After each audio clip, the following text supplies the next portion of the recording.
daripada Habib Rizik. Karena kenapa? Kami itu tidak melakukan apa-apa. Ya, kami hanya memprotes karena hakim itu menyeludupkan saksi ahli yang harusnya yang terlapor yang kami laporkan itu harusnya dihukum, malah mereka dibebaskan. Ya, saya keberatan. Setelah dia sudah ketok palu, saya keberatan, saya protes. Itu tidak masuk contempt of court karena sudah diputuskan. Nah, yang menjadi persoalan saya bilang bodoh karena ketua pengadilan mencari keadilan dengan menggunakan pasal Undang-Undang ITE pasal 27 ayat 3 delik aduan. Dia pakai kop surat. Kop suratnya berarti lembaga peradilan. Kalau lembaga peradilan, ketua pengadilan negeri Sidoarjo tidak mewakili. Harusnya ketua Mahkamah Agung. Tapi oke lah. Dia sebagai ketua pengadilan tidak pernah di BAP. Ini salahnya.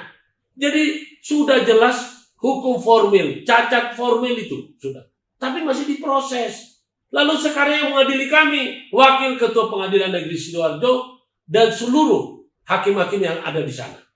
Sekarang saya mau tanya, apakah bisa dibedakan? Mana dibilang konflik kepentingan? Sedangkan berteman saja, bertemu saja dengan pelapor tidak boleh. Hakim itu tidak boleh ketemu dengan pelapor. Apalagi tahu ceritanya perkara ini, hakim nggak boleh. Tapi hakim yang ada di sini mengaku tidak ada. Bagaimana bisa orang pelapornya ketua pengadilan secara ex officio, ya? Yang melaporkan adalah pengadilan negeri Sidoarjo. Ya, kok bisanya bilang gak ada kepentingan? Itu namanya sangat bodoh. Nggak baca, saya kebetulan baca semua aturannya. Nah, itu kan memalukan, bikin malu. Sebetulnya kalau saya jadi ketua Mahkamah Agung, ini saya pecat ini hakim bodoh itu. Atau kalau saya jadi ketua Bawas, saya pecat itu. Bodoh ini. Ya tolong kepada Pak Budi, ketua Bawas Mahkamah Agung Republik Indonesia, moga-moga ada yang kirimkan video saya kepada Anda. Kepada Bapak Safrudin, Bapak Ketua Mahkamah Agung Republik Indonesia, moga-moga video ini ada yang kirimkan kepada Anda. Ya, begitu juga kepada Bapak Mahfud MD, moga-moga video ini ada yang kirimkan kepada Anda dan kepada Bapak Jokowi. Tolong Pak, ya, kalau mau revisi undang-undang, tolong bukan undang-undangnya yang diutamakan, moralnya penyidik. Penyidik itu bodoh, tapi dipakai untuk menyidik. Ya, penyidik itu nggak ngerti hukum, tapi diberi kewenangan untuk menetapkan seseorang tersangka, untuk menangkap, menahan, memeriksa. Kalau mereka bodoh kan, itu pelanggaran hak asasi manusia. Jadi tolong ya, tolong saya minta kepada masyarakat pencari keadilan, sudah waktunya untuk tidak takut.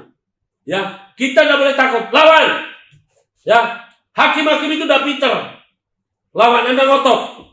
Ingat, Anda ramah-ramah juga tidak akan menjadi hukum putusan Anda jadi bebas. Lebih baik kalau Anda memang merasa tidak bersalah, lawan. Seperti saya pada waktu kemarin, saya sejak sidang pertama sampai sidang terakhir, saya nggak pernah diam. Saya lawan terus. Ancaman saya apa? Gak usah kasih saya hukuman penjara. Siapkan regu tembak dan peti jenazah.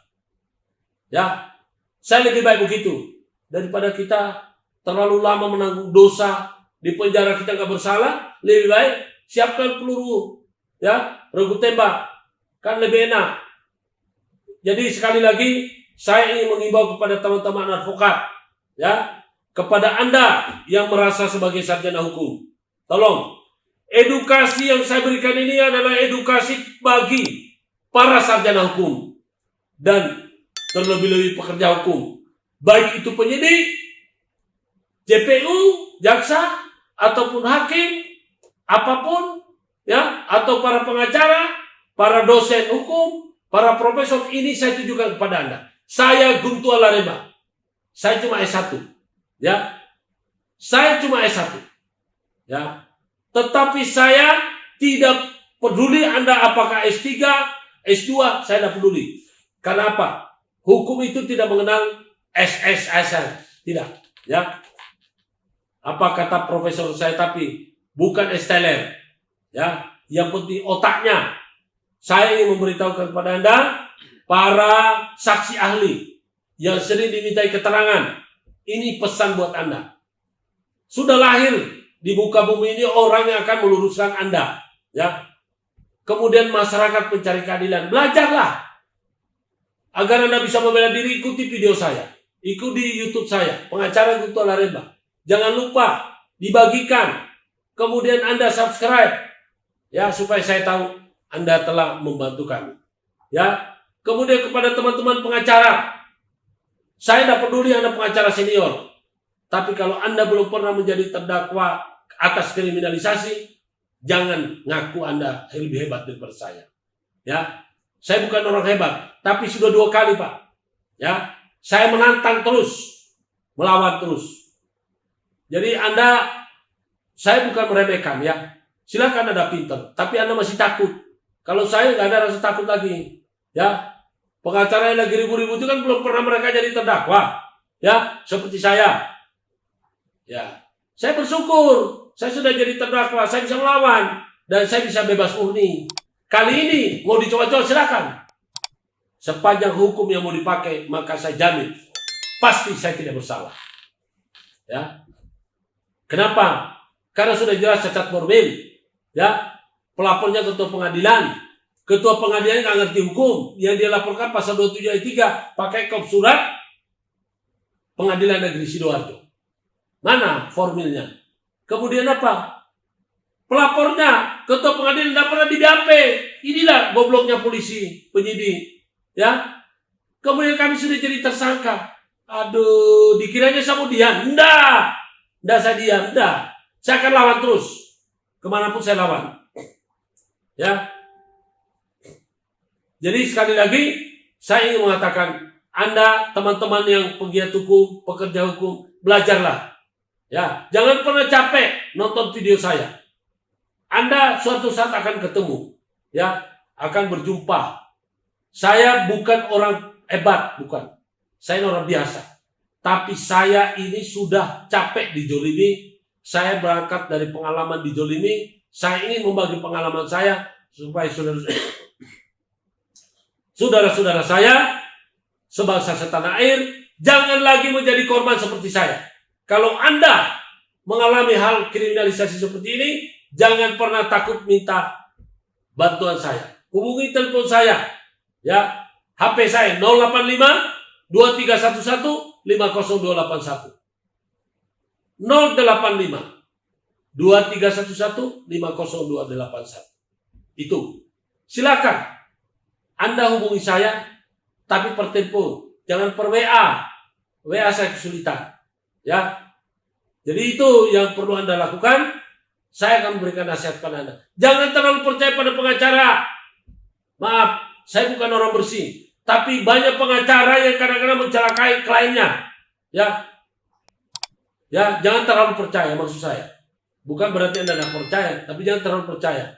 Karena sekarang ini banyak pengacara dilaporkan merugikan kliennya, ya, dia menipu kliennya, ya. Saya ini bukan orang bersih, bukan, tapi alhamdulillah saya sudah terlanjur mendeklarasikan diri sebagai pejuang kebenaran. Ini member Mahkamah Kebenaran, ya. Kami dalam rangka meningkatkan edukasi hukum kepada masyarakat. Saya minta tolong bantu sebarkan saya punya video-video ini kepada masyarakat pencari keadilan, ya. Oke, saya tidak akan berpanjang-panjang. Sudah saya berikan edukasi yang sangat penting ini. Ya, jangan pernah mengaku sebagai sarjana hukum kalau belum pernah nonton video ini. Karena video ini saya anggap video yang paling terlengkap. Ya, saya telah menyampaikan semua. Saya tidak pakai ada di filter-filter. Semua orang-orang yang menyimpang kalau tidak diperiksa, maka saya percaya akan diperiksa sama Tuhan. Ya, tolong. Saya ingin menyampaikan permohonan maaf saya karena saya terlalu berapi-api. Apabila ada pihak-pihak yang merasa tersenggol, sementara mereka adalah orang baik, saya mohon maaf. Saya tidak bermaksud untuk menyinggung dan merendahkan martabat orang. Karena pada dasarnya setiap orang, setiap manusia adalah makhluk Tuhan yang sejajar di hadapannya. Tetapi saya adalah memberikan edukasi Bukan karena cerita orang, tapi karena saya mengalami. Saya dijolimi. Karena itu hari ini dan seterusnya, serta hari-hari sebelumnya, saya tampil sebagai pejuang kebenaran. Saya membela orang-orang yang memang dijolimi. Tapi maaf, saya bukan pekerja sosial. Saya pekerja komersial. Ya, saya ada bayarannya. Ya, saya akan membela Anda dengan sungguh-sungguh, tapi saya bukan orang gratisan. Oke? Wabillahi taufiq wal hidayah. Wassalamualaikum warahmatullahi wabarakatuh. Salam kebenaran, salam kebenaran, salam kebenaran. Selamat menunaikan ibadah puasa, equality before the law. Oke, kita ketemu di lain kesempatan.